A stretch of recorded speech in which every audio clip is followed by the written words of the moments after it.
All right, welcome. Today, we're going to take a grand tour of our cosmic neighborhood, the solar system. We're going to go from the blistering center all the way out to the frozen edges, where the sun is just another star. Let's dive in and explore the incredible wonders of our home in the universe. So, our journey is about to kick off. We'll be jumping from one world to the next, and you'll get to see just how incredibly diverse and, frankly, huge our little corner of the Milky Way really is. Before we go anywhere, to really appreciate what we're about to see, we have to think on a completely different timescale. Our solar system, it's been around for 4.6 billion years. That's an almost unimaginable amount of time. And it's what has shaped every single thing we're about to visit. So, what is the solar system really? Well, at its core, it's pretty simple. You have our star, the sun, and then you have everything else that's caught in its massive gravitational pull. All the planets, moons, comets, asteroids, they're all locked together in this amazing cosmic dance. It just makes sense that our first stop has to be right at the heart of it all. So let's start with the sun, the absolute powerhouse of the entire system.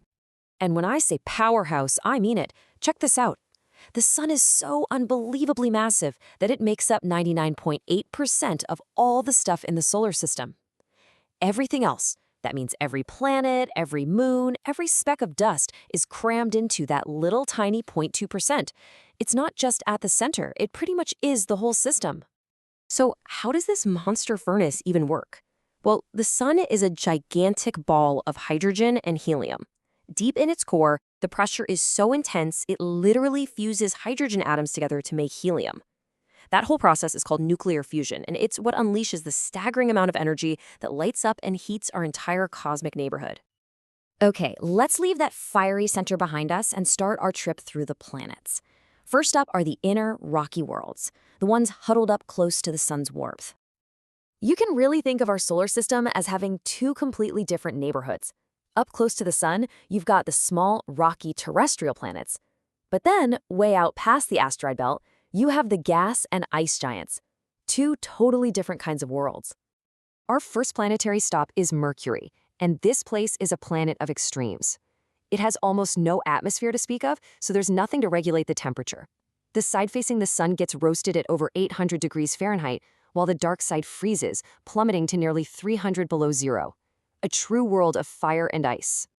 Next up is Venus, often called Earth's twin. But honestly, it's more like our evil twin.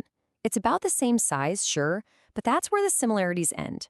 Its atmosphere is this thick, crushing, toxic blanket of carbon dioxide that's created a runaway greenhouse effect. It traps so much heat that Venus is actually the hottest planet with surface temperatures that could easily melt lead. And now, a quick stop at home base, Earth. So what makes our planet this perfect little sanctuary in the cosmos?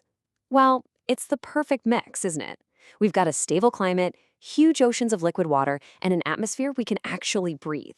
It's this incredibly delicate balance that makes all of, well, us possible. Okay, our last stop in the inner solar system? Mars, the red planet. You see these giant volcanoes and massive canyons, but what really gets us excited is the clear as day evidence that water used to flow all over its surface. And that, of course, leads to the big, tantalizing question, did life ever get a foothold on Mars? All right, time to leave the small, rocky worlds behind. We're crossing the asteroid belt and heading out into the realm of the giants. Welcome to the outer solar system. First up out here is the undisputed king, Jupiter. This planet is so colossal you could fit all the other planets inside it and still have room to spare. Its swirling, chaotic atmosphere is home to the Great Red Spot, a storm that's bigger than our entire planet and has been raging for centuries. Plus, with dozens and dozens of moons, Jupiter is like its own miniature solar system. Our next stop is probably the most breathtaking sight in our solar system, Saturn. Yeah, other planets have rings, but come on, nothing compares to these. This magnificent system is made of billions of chunks of ice and rock, some as small as a grain of sand, others as big as a mountain, all orbiting in this stunning, glittering disk.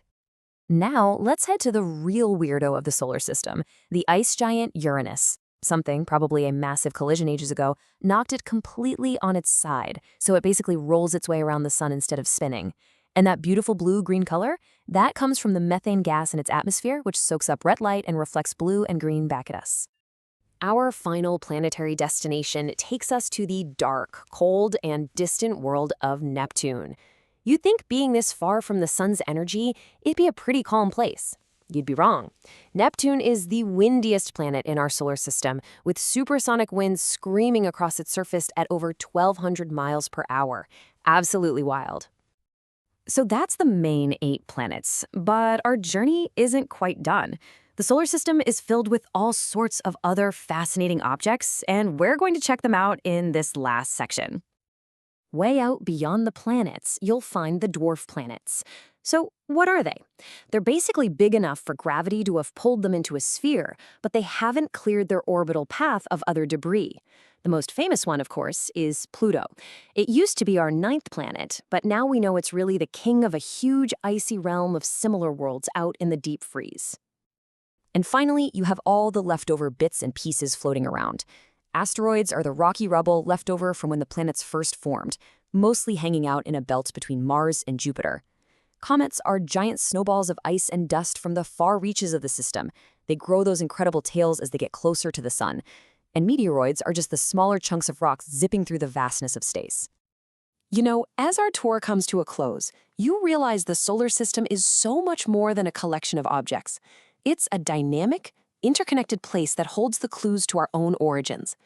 Every new thing we discover gets us a little bit closer to understanding how our world came to be, and maybe, just maybe, whether there's life anywhere else. Our tour might be over, but the journey of discovery, that's really just getting started. There are oceans hiding under the ice of Jupiter's moons, strange new worlds lurking beyond Neptune, and countless other mysteries just waiting for us. So the question isn't really if there's more to find, it's what incredible secret are we going to uncover next?